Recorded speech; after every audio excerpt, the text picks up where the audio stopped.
cercare Dzeko. Dzeko! Dzeko! Dzeko! Dzeko's there, it's in! City have got to go back, it's Dzeko! Dzeko yerden gol! Yine Dzeko!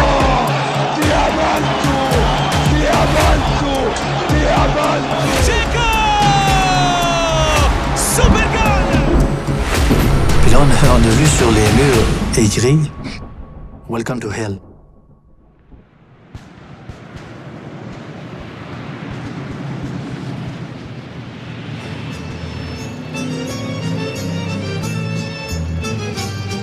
Burası Sarajevo. Boşnakların etrafı tepelerle çevrili şehri.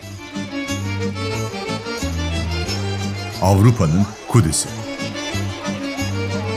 Burada insanlar aynı şeyleri güler, aynı şeyleri ağlar.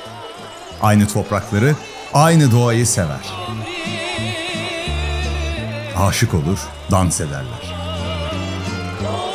Kavga eder ama barışırlar. Bir sofra kurup beraber içerler. Biri şarkı söylemeye başlar, diğeri kaldığı yerden devam eder. Burası Yugoslavya. Birçok farklı milletten, farklı inanıştan insanın komşu olduğu bir ülke. Çocukların sanat ve sporla doğup dünya vatandaşlığına uzandığı topraklar. Farklı etnik kökenlerin dostça yaşadığı bir coğrafya.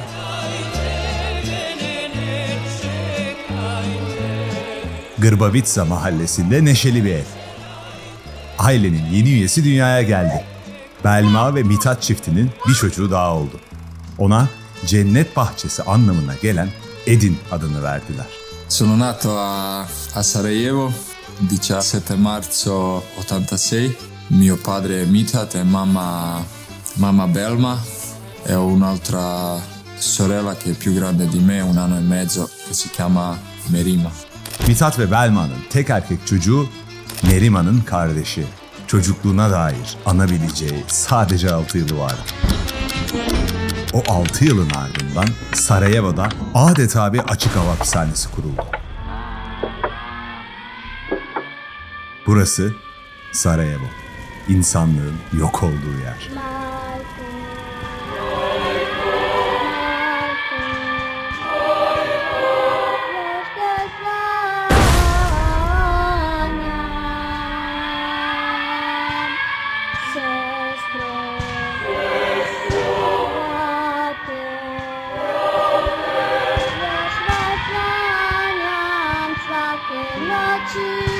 Sokaklar zapt edilmiş vaziyette. Eski dostlar düşman oldu. Kısa bir süre önce yolda selamlaşan insanlar eli kanlı birer katile dönüştü. Keskin nişancılar tepelere pusular kurdu. Tam 1425 gün sürdü kuşatma. Srebrenica, Sarajevo, Prijedor, Edin'in doğduğu o sokaklar yok oldu. Kuşatma altındaki topraklarda insanlar işlerine gidip gelmeye devam etti. Everything started, I was like 5-6 years old. I knew what was happening, but for the kids, you don't think much about that. They were parents that they were always thinking for them and for us. Sokaklara asılmış "Dikkat, keskin nişancı" yazılarını görmek normaldi Bosnalılar için. Sarajevo artık bir sirke dönüşmüştü. Turistlerin $30.000 karşılığında tüfeklerin başına geçip sokaklarda sivil halkı avladığı bir sirk. Sonradan savaşın sembollerinden birine dönüşecek olan Hırvat çelist Vedran Smailović artık sadece komşularının cenazelerinde çalıyor. Melija Versanović ise zerafeti ve onurlu duruşuyla Sarajevo sokaklarında savaşa meydan okuyordu. Binlerce bomba, on binlerce kurşun sesi dinledi Edin. Her siren sesi duyduğunda saklanması gerektiğini öğrendi.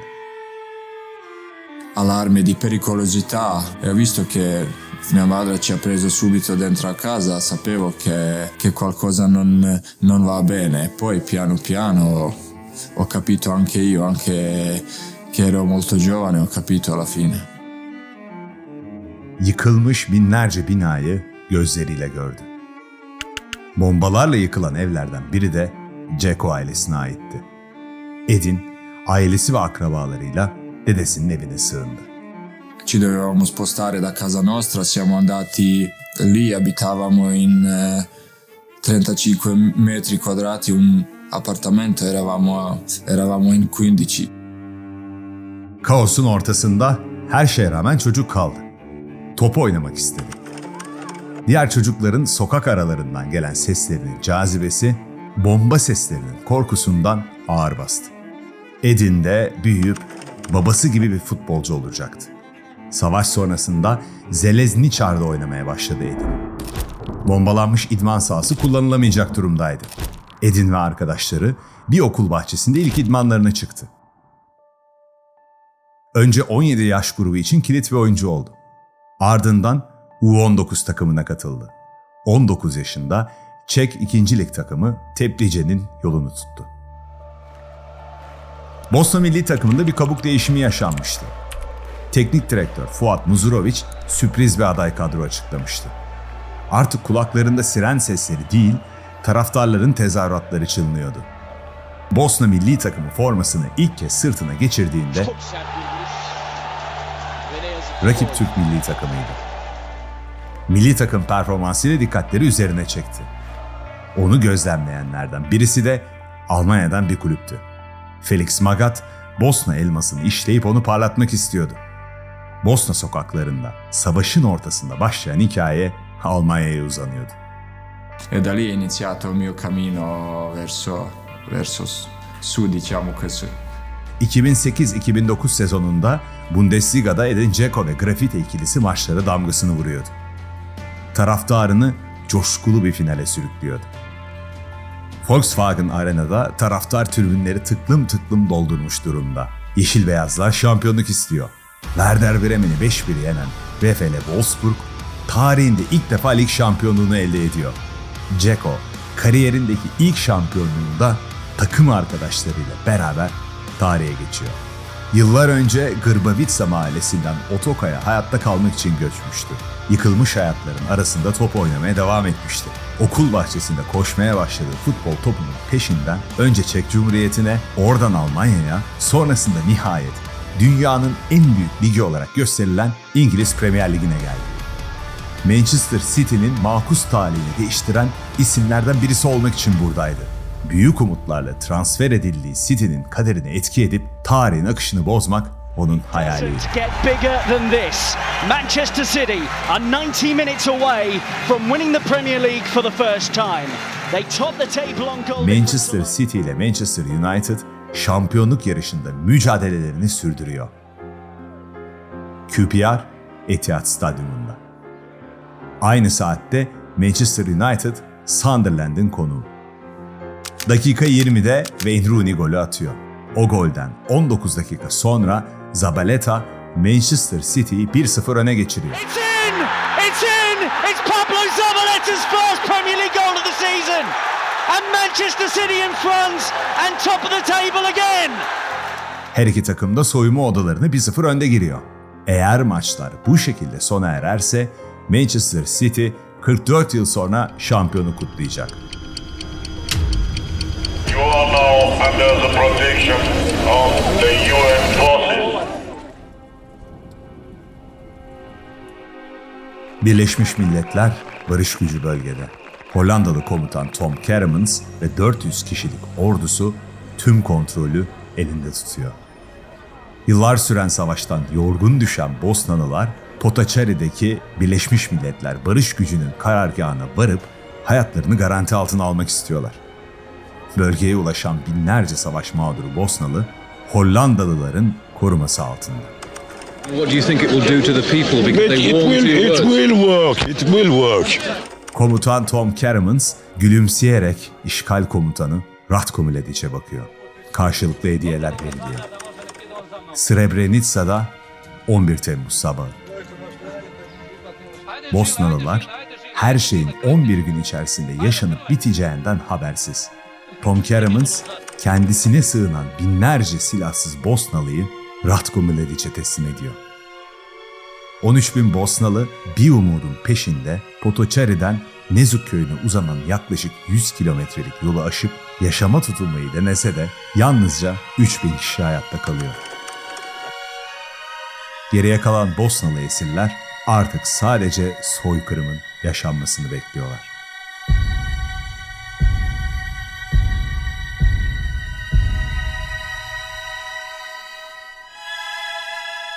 Evo nas 11. jula 1995. godine u srpskoj Srebrenici. Uoči još jednog velikog praznika srpskoga poklanjamo srpskom narodu ovaj grad i napokon došao je trenutak da se posle bune protiv Dahija Turcima osvetimo na ovom prostoru.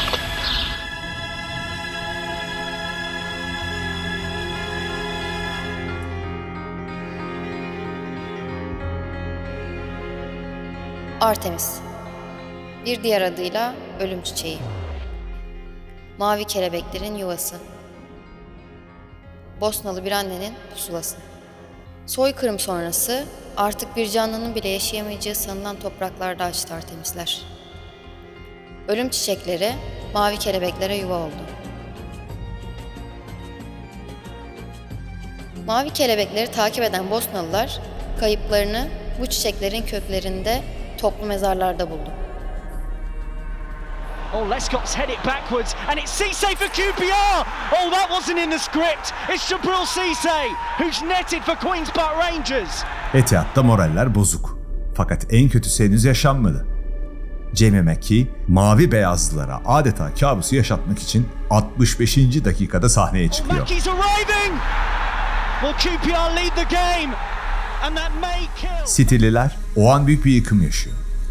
44 yıllık bekleyiş, tribünlerde gözyaşları, United'da bir sevinç. Makes way for Edin Dzeko, who scored a cracking goal against QPR earlier on in the season. Bosna elması QPR kalesini yavaş yavaş yoklamaya başlıyor. 90+2'de David Silva'nın köşe vuruşunda Dzeko maç eşitliği getiriyor. Dzeko's there. It's in. City have got to go back. Game on. Fakat City için bu yeterli değil. Tüm mavililer ileride.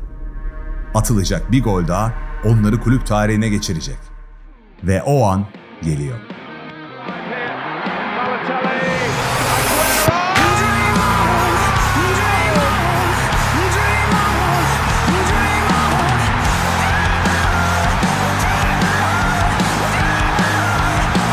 Butcher of Bosnia was found guilty today of war crimes and genocide.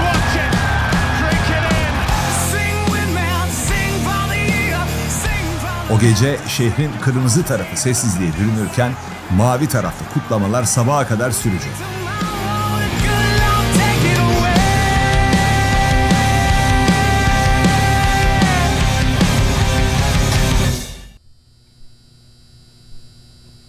Rea kralı küçük kardeşi Amilius tarafından tahttan indirildi ve kralın kızı Rea'yı da tahta çıkabilecek çocuklar doğurmaması için rahibe olmaya zorladı. Rea, savaş tanrısı Mars'tan hamile kalmıştı.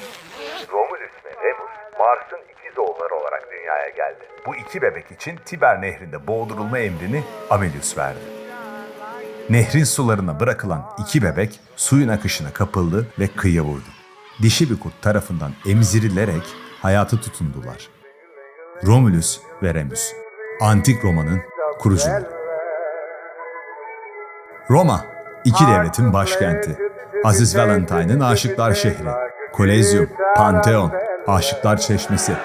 Edin Dzeko için yeni bir hikaye. Dzeko, aşkın şehri Roma'ya iniş yaptı ve İtalya'yı kendine aşık etti. Buongiorno, oggi presentiamo un giocatore che veramente non ha bisogno di un'introduzione. Edin Dzeko, un gran giocatore e anche campione. Siamo molto felici di averlo qua con noi. Edin, benvenuto alla Roma. Grazie.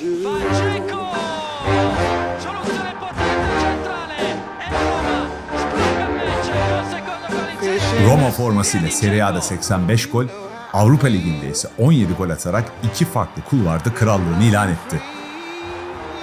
Roma kariyeri boyunca toplam 119 gol, 47 asist yaptı.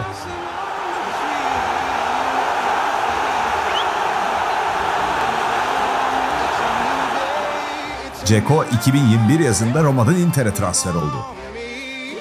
Milano şehrinde Inter formasıyla ilk yılında toplam 49 maça çıktı. 17 gol, 10 asistle sezonu tamamladı. Inter, Juventus'la karşılaştığı 2 final maçında da kupaya uzanan taraf oldu. 2 yılda 4 kupa kaldıran Edin, Inter'deki son sezonunda 52 maçta 14 gol 5 asist yaparak İtalya defterini kapattı. Edin Dzeko için artık yeni bir heyecan, yeni bir yolculuk vakti gelmişti. Şampiyonlar Ligi finalinin ardından bindiği uçak onu İstanbul'a getirdi. Artık kariyerine yakından tanıdığı topraklarda devam edecekti. Yeni adresi Kadıköy, yuvası Fenerbahçe olmuştu. I promise that I will always give everything for Fener. Burada da kendi Yugoslavyasını kurdu. Her taşında, her adımında geçmişin izlerini sürecekti. Dzeko'nun ardından Tadic'in takıma katılması ve takımın ikinci kaptanı olması yeni bir dönemin habercisiydi. Yılların ona kazandırdığı tecrübeyle beklentilerin ötesine geçti. 38 yaşında çıktığı 48 maçta 26 gol atıp 4 asist yaptı. Saha içinde ve dışında yaptıkları takımının şampiyon olmasına yetmedi. Maç bu beyler. Maç budur. Futbol oynamaya geldik. Yarın diye bir şey yok. Bir sonraki maç diye bir şey yok. Ama unutanlara savaşmayı, liderlik yapmayı ve kaptanlık pazubandının anlamını yeniden öğretti.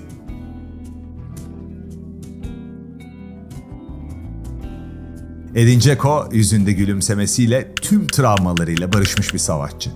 Çocukluğunu yaşayamadı ama içindeki çocuğu hiç kaybetmedi. Bu yüzden de çocuklar için mücadele etmekten vazgeçmedi. UNICEF'in elçilerinden birisi oldu. Kimi zaman onu seven bir çocuğa sürpriz oldu. Kimi zaman Bosna'nın yetimlerine yetişti. Dünya Kupası'na gidecek olmanın coşkusunu bile Bosnalı çocuklarla kutladı. 133 maçta 65 gol atan kaptan sırtında Dzeko formalı çocuklarla top oynadı. Bosnalılara gözyaşı ve hüzünden başka bir dünya daha olduğunu gösterdi. Gittiği her kulüpte kendi Yugoslavyasını kurdu. Ona göre hepsi aynı toprağın çocuklarıydı ve savaş onları ayıramamıştı. Yıkılmış sokaklarda tekmelediği topla başlayan yaşamı ona kıtalar gezdirdi. Halkına umut oldu. Bir başka hayatın hayalini yaşattı. Bosna elması ya da Sarajevo kuğusu. Ailesine göre ise Edin. Cennet bahçesi. Grbavica mahallesinde çırptığı kanat tüm dünyada yankılandı. Yalan olsa İşimiz var, gücümüz var, saçma sapan derdimiz var. Sözüm ona, Tanrımız var, merhamet yok. Sözde insanlar korkar Allah'tan, galü beladan. Bu yana bir gemi batıyor cani sulara. Yalanı bol, kölesi bol dünyanın. Kapısı bol, kilidi bol gemisi. Alçak kaptan sırra kadem o anda. Keşke anlattıklarım yalan olsa. İnsanın insana ettiği